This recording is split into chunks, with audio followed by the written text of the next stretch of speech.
hip hop. We gotta discuss this, Jada. Trillion times better than Jay-Z.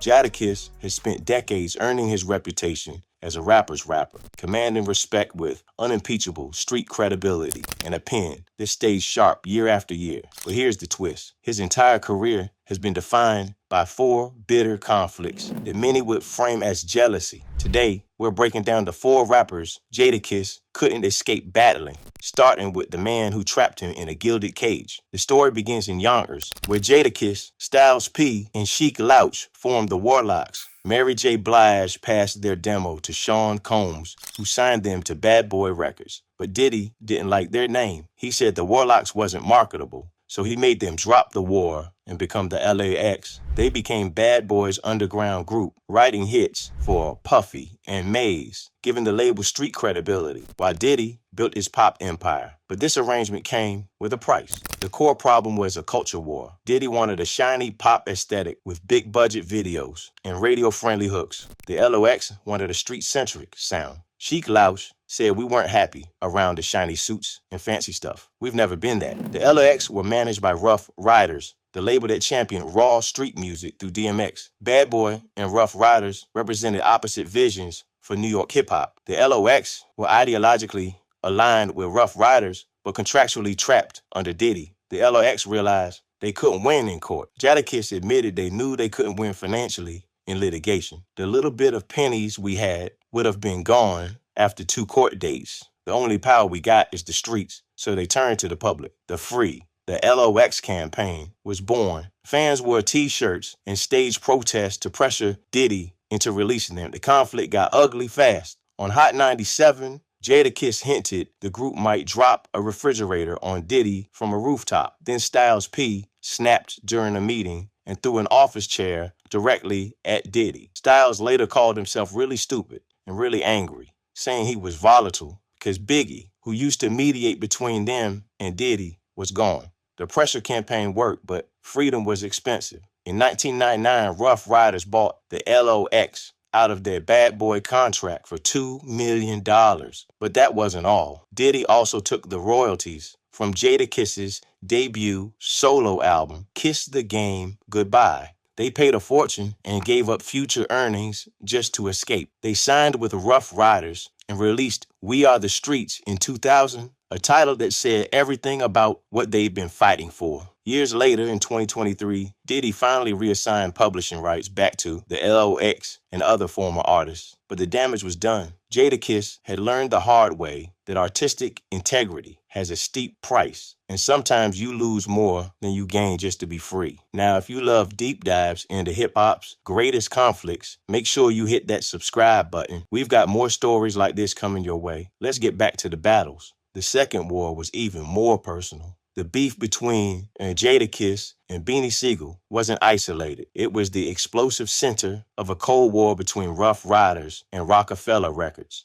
Tension had been building for years, with rumors of bad blood between DMX and Jay-Z. Then Jadakiss made a critical mistake. He publicly said he felt some Philly cats were stealing his style. Beanie Sigel, who loudly represented Philadelphia, took this as a direct attack on his originality and his city. Sigel later admitted he was taking the charge for Jay-Z, acting as the enforcer since Jay rarely battled the Rough Riders directly. Jadakiss had started something he couldn't take back. The first shots came on wax. On his debut album in August 2001, Jadakiss fired subliminal shots at Jay-Z and directly at Beanie Sigel with the line about eating too many Beanie Macs. Siegel's response was brutal and humiliating. He took the instrumental from Jadakiss's own hit, Put Your Hands Up, and released a blistering diss freestyle on mixtapes. Imagine your opponent taking your own beat and using it to destroy you. That's exactly what happened, and it sent shockwaves through the scene.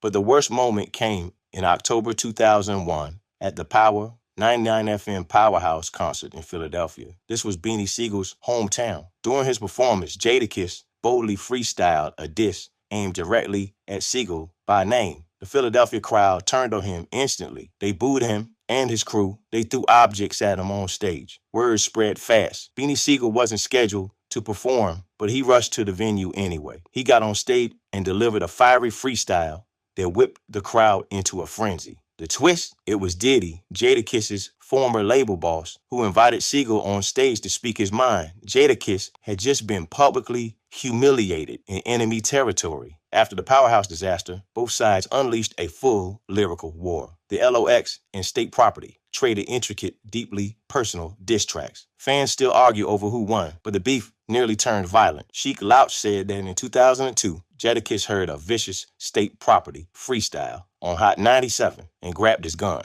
He wanted to confront them at the radio station. The beef ended in 2006 with a collaboration on DJ Khaled's album called Problem. But Jadakiss said this beef was different. While the 50 Cent feud was fun and profitable, the Beanie Siegel battle went to the brain. It felt personal and stemmed from betrayed camaraderie. The third conflict pulled Jadakiss into someone else's war. In 2004, 50 Cent was at the absolute peak of his commercial power. He was systematically destroying Ja Rule's career in a notoriously one-sided campaign. Then Jadakiss, along with Fat Joe, appeared on Ja Rule's track, New York. From Jadakiss's perspective, this was innocent. He had a long relationship with Ja Rule and simply liked the song celebrating his hometown. He didn't see it as picking a side, but 50 Cent saw it very differently. He interpreted the feature as a direct act of aggression, an alliance with his sworn enemy. He believed Jadakiss and Fat Joe were actively helping Ja Rule when he was focused on destroying him. 50 Cent fired back on Piggy Bank, a track from his Diamond-certified 2005 album The Massacre. His diss wasn't about Jadakiss's lyrical skill. It was about his commercial limitations. 50 Cent used his global sales dominance to frame Jadakiss as a regional artist who didn't matter outside New York. The key lines were direct threats. Jada don't mess with me if you want to eat. Then came the condescending follow-up. Yeah, homie in New York, people, like your vocals. But that's only New York, dog. Your behind is local. It was a declaration that in 50's world, platinum plaques beat critical acclaim. He was saying Jadakiss was irrelevant on the national stage. At first, Jadakiss didn't want to respond. He thought the media was hyping it up, but friends and fans kept asking if he would answer. The pressure became too much. He recorded Checkmate over an Alchemist beat and released it hours after 50 Cent held a press conference announcing a truce with the game. Jadakiss was forced to respond by attacking 50's authenticity. He deconstructed the story of being shot 9 times, asking since when has it become cool to get shot and not shoot back. He challenged 50's claim to the throne of New York by pointing out he lived in Connecticut. He told him to just sell clothes and sneakers, but the damage was done. 50 Cent had publicly called him local and threatened his career, all because Jada had stepped into a war that wasn't his. He'd been dragged into a conflict, attacked at the height of 50's power, and forced to defend himself when he just wanted to celebrate his city. The fourth rivalry was the coldest. The tension between Jadakiss and Jay-Z wasn't a beef. It was a prolonged Cold War between two elite lyricists fighting for the symbolic crown of New York left vacant after Biggie's death. One major source of tension was Jay-Z's practice of appearing on remixes of songs that originally featured Jadakiss or the LOX. This had the effect of overshadowing their original verses. The most famous example was the remix to R. Kelly's Fiesta in 2001. Jadakiss was on the original version, but Jay-Z appeared on the massively popular remix with a line many saw as a direct shot at Jada. Beanie Siegel later confirmed that inside the Rockefeller camp, this was interpreted as a subtle diss. Styles P said the pattern of Jay-Z hopping on songs that Kiss and the LOX already did made it feel like they were aiming at Kiss. Jay-Z was systematically erasing Jadakiss from his own moments. The tension surfaced even when they collaborated. On Jay-Z's 1998 track, Reservoir Dogs, Jadakiss confirmed that Styles P's verse was a subliminal diss aimed directly at Jay-Z himself. The verse included aggressive lines dismissing whoever Jay was. This came from frustration. Jay-Z had summoned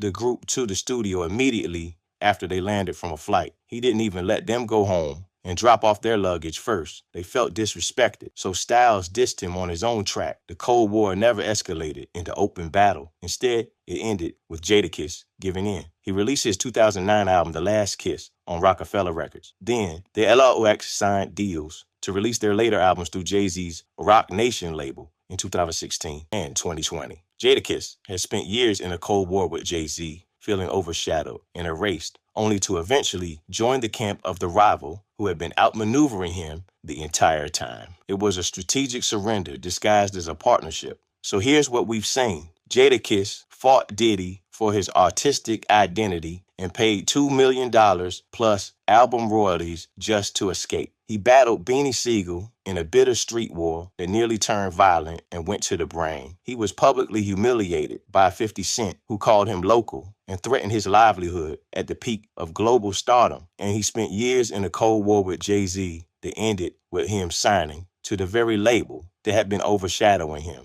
These conflicts defined his career. They seemed like a pattern of being outmaneuvered, trapped, beaten, or forced into bad positions. But here's the truth. That jealousy premise is fundamentally inaccurate. The evidence definitively refutes it. These conflicts weren't born of envy. They were crucibles that forged his legacy. The battle with Diddy was a fight for artistic integrity. He proved he would sacrifice commercial comfort for creative control. The war with Beanie Siegel was a contest of pure skill that cemented his status as an elite lyricist. The feud with 50 Cent demonstrated that authenticity still mattered more than sales. And the Cold War with Jay-Z was a strategic Game of Thrones where both players understood the long game. These battles were not footnotes. They were the central chapters that defined him. They are the reason why, nearly 3 decades after he first emerged from Yonkers, the name Jadakiss remains a synonym for lyrical excellence and unwavering authenticity. He did not become a legend in spite of these conflicts.